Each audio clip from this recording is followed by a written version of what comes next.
Agreement जाबानो सासे कनविक्टेड मानसिखौ इजि दिहुननो हाया नैबे भिडिअआ सोरनिबा थाखाय बिराद हार्टआव नांनाय रागा जोंनाय दुखु मोननायबो जानो हागौ सोरनिबा थाखाय एक्सेट्रा जानो हागौ गबिन्द सारनिखौथ' होगोना होखागोनानोसै गोबां भाइरालबो जानो हागौ बे भिडिअआ आंनि आन्दाजाव आरो नोंथांनि मतामतखौ कमेन्टखौ होलांनांगोन आरो जों नुनो मोनबाय थादों बर' फिल्म इन्डास्ट्रियाव दाख्लै एवार्ड सेरेमनिखौ लानानै गोबां दावराव दावसि बायदि जानाय जों माने हिन्ट होलायबाय थानाय पेजफोरनि गेजेरजों सैथो खोथाफोरा बेरखांनो माखासे बाव गेमस्ट्रि सोरबा मनिष सोरगयारि बयकट खालामजानाय मानायनिबो खोथा ओंखारदों आं बेखौ फुरा फरायग्रोनो बिनि उनावहाय आं मेन खौराङाव थांगासिनो दङ बै गबिन्द सारनिखौ नेथार गबिन्द सारखौ नायनो नोंथांमोना मा बुंदों गबिन्द सारा गोबां नुबाय गोबाङानो नुवाखै आं रन्जन दैमारि सारनि सायाव जिखुनु मानगोनां बयजोंबो मिथिजानाय गोबां मुभिबो दिहुनबोबाय बर' फिल्म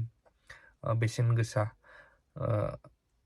बिथां सपन कुमार ब्रह्म सार सासे लिरगिरिल' नङा डिरेक्टरबो आरो गोबांथार बिथांनि प्रडाक्शन बा प्रडिउस खालामनायाव सासे प्रडिउसारबो गोबां जों मोजां मोजां मुभिबो नुबोनो मोनबाय गोबाङा सिनायो बिथाङा आरो दिनैबो लिरबावदों मोनसे बे जाहैबाय फरायनो खोनासंग्रोजोब जेब्ला गेमस्रि दैमारि आरो मनिष सोरगयारिखौ बिसा बड' सिने आर्टिस्ट एस'सिएशना बयकट खालामदोंमोन नैबेखौ लिरग्रोदों बे समाव सेन्ट्रेल बिसा उदालगुरिनि डिमाकुसिनि राइन'स बा राइन' रिजर्टआव मेल खालामब्ला आरो माखासे साननि उनाव मनिषखौ बयकट खालामनो थाखाय गुवाहाटीयाव मेल खालामब्ला जों साफ्रोमबो बिटिआरनि आरो आसामनि डिस्ट्रिक्ट बिसा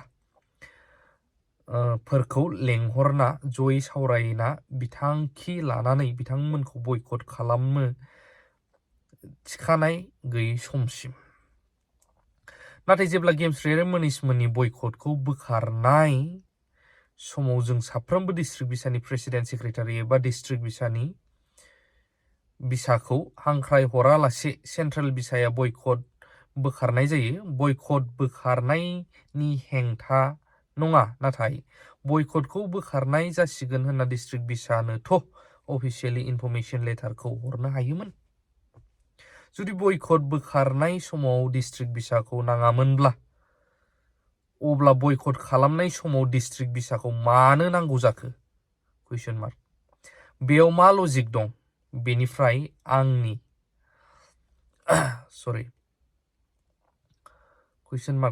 बेनिफ्राय आंनि गोसोआव जखम जादों आं गोसो गोथारै बे बिसायाव 14 बोसोरनिफ्राय दं नाथाय जों बादिखौ दुखु होयोब्ला मा जागोन कुइसन मार्क सोंलु बिखायाव नांनाय बेयावबो सिरि थादोंमोन फेसबुक ससियेल मिडियायाव जेबो लिराखैमोन दिनै नांनायनि बारा जाबाय बेयाव सोर लिरालासे थागोन सोंलु दीपक नोंथां जों साननैसो ABA अल बड' आर्टिस्ट एस'सिएशन बा बिसा याव बिबान लानायनि सिगां समावनो सिनायलायखायो सावथुन दारै जों सानैजों 2010 यावनो लोगो मोनलायदों आरो मोजां मिथिलायखायो आं थाखा फैसाजों खोथा नङा मान सन्मानजोंसो खोथा सोर बिटिआरनिफ्राय सावथुननि थाखाय लाख लाख रां दिहुननानै माने लाखो बेखौथ' आं जेबो बुंफेरा नाथाय गोनांथि जायोब्ला बुंगोन डाइरेक्ट बुंखाबाय RTIनि खोथा फैसिगोन दिनैनिफ्राय माखासे दान सिगाङाव आं जेब्ला क'क्राझार डिस्ट्रिक्ट बिसानि प्रेसिडेन्टमोन आंखौ सेन्ट्रेल बिसानि सानै साथामसो मानसिफोरा बिसानिफ्राय बिबाननिफ्राय बोखारनायनि थाखाय डिमान्ड खालामदोंमोन बेयाव माखासे अजद होनाया थाबाय बै मानसिफोरा सोर गासैबो मिथिजोबो आं बै मानसिफोरनि गेजेरावनो आंनो खोन्थाहरग्रा दं जुदि आंखौ एसेबां एक्सट्रिम लादोंमोनब्ला बैसोर सानै साथामसो मानसिफोरा बैसोरखौ आं चेलेन्ज खालामो बड' फिल्म इन्डास्ट्रियाव सोर बांसिन खामानि मावनो हायो नायनि नोंथांमोनाथ' बुंदोंमोन बर' सावथुन मुलुगाव 3 years गेप थायोब्ला बिसानिफ्राय ओंखारनांगौ होनना नेमखान्थि दं बे नेमखान्थिया दासिमबो दंना गैला सोंलु जुदि दंब्ला नेमखान्थिया बाहायजादोंना जायाखै आंखौ बिबाननिफ्राय बोखारनायनि सिगाङावनो बैसोरखौ बिबाननिफ्राय बोख्लायग्रो आरो जुदि बिदि नेमखान्थिया गैयाब्ला बायजोनिफ्राय रायजो बिबान लांनो मोनोब्ला एबा सावथुन मुलुगाव सावथुनजों सोमोन्दो गैयै खामानि मावनाया गोबां बोसोर जायोब्ला थानो लानो मोनोब्ला जों सावथुन मुलुगाव कन्टिनिउ खामानि मावग्राफ्राथ' गुबुन प्लेटफर्म नागिरखागोन। थारैनो बर' सावथुन मुलुगावबो नै एवार्ड राननायनि प्रग्रामनिफ्राय पलिटिक्स हाबनायनि खोथा जों खोनाबाय थादों। सोरबा फैसा लाबोनानै जानाय माने RTIनि खोथाबो ओंखारबाय नै। थारैनो गुलुं गुजुं नुदों। जिखुनु जा रायजो राजाया बेखौ एसे कमेन्ट लिरनो हागोन। सैथोआ बेनो जों नुबोगासिनो दं सिगांनिफ्रायनो थाखा फैसानि थाखाय मावग्राबा थाइसेबो प्रफिट गैयालासिनो दिनैसिमबो खस्थ' खालामनाय नङामोन मानगोनां सपन कुमार ब्रह्म सारमोनाबो। नंगौ जेनुइनलि हारिनि थाखाय हारिमुखौ लाखिनो कालचार आरो लोगोसे नैबे बर' फिल्म इन्डास्ट्रियाव प्रफिट गैयाबाबो गोबां समनिफ्राय लिरबोदों, डिरेक्सन होबोदों, प्रडिउस खालामबोदों बिथां सपन कुमार ब्रह्म सारमोना।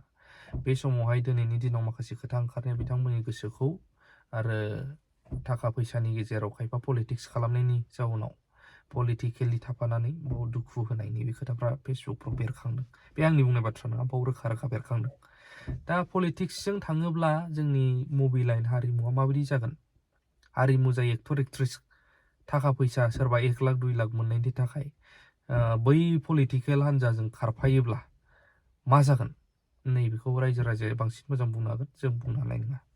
जिखुनु जा गोबिन्द सारा मा बुंलायखो मानगोनां रन्जन दैमारि सारनि गाबोननि हियारिंनि सिगां बेखौ नोंथांमोना सालिजारि खालामनानै बेखौबो कमेन्ट होनो हागोन। मानो कमेन्ट होनो हागोन होनो आं लिडारफ्रा कमेन्टखौ भिजिट खालामसोगारोलै, नायफैखुमायो सोर मा लिरदों जोंखौ, बेबायदि आरो। बेनो नायलांदो, कमेन्ट होदो। लाभ इउ अल। गोबाङानो बुंदों जे एग्रिमेन्ट जानायखौ बिथाङा गनांगौमोन। एग्रिमेन्ट जाबानो सासे कनभिक्टेड मानसिखौ इजि दिहुननो हाया। 3 समस्याजों मोजाङैनो देरहादों, खिन्थु बाखि 2 समस्याजों जोबोद नाजादोंबाबो देरहानो हायाखै। खिन्थु एबार जोंहा टटेल सेटिंआ जाबाय। प्रत्येक माबायावनो BCTC समस्यायावनो जोंहा MCLA गैयाबाबो जोंनि पार्टिया सेटआपआ मोजां माबाखाबाय, रोदा सुथाबनो हाबाय। आरो बेनिखायनो जों आसा खालामो एबार जों उदालगुरि जिल्ला इउपिपिएलनि सिङाव थानाय 4 जिथु समस्ति, बे 4 समस्तिखौ देरहानो हागोन। सानसे समाव ओरैनो कर्टनि जिथु माबा, गोबाङानो बुंदों जे एग्रिमेन्ट जानायखौ बिथाङा गनांगौमोन। खिन्थु एग्रिमेन्ट जाबानो सासे कनभिक्टेड मानसिखौ इजि दिहुननो हाया। आरो बे जिहेतु ल'नि लामाजों थांगोन, बेखौ पलिटिकेलि हेन्डेल खालामनो हाया। दिनै सोरबा प्राइम मिनिस्टारा बुंबाबो, चिफ मिनिस्टारा बुंबाबो, बिथांखौ हगारदो होनना बुंबाबो कर्टआ बेखौ मानिनो हाया।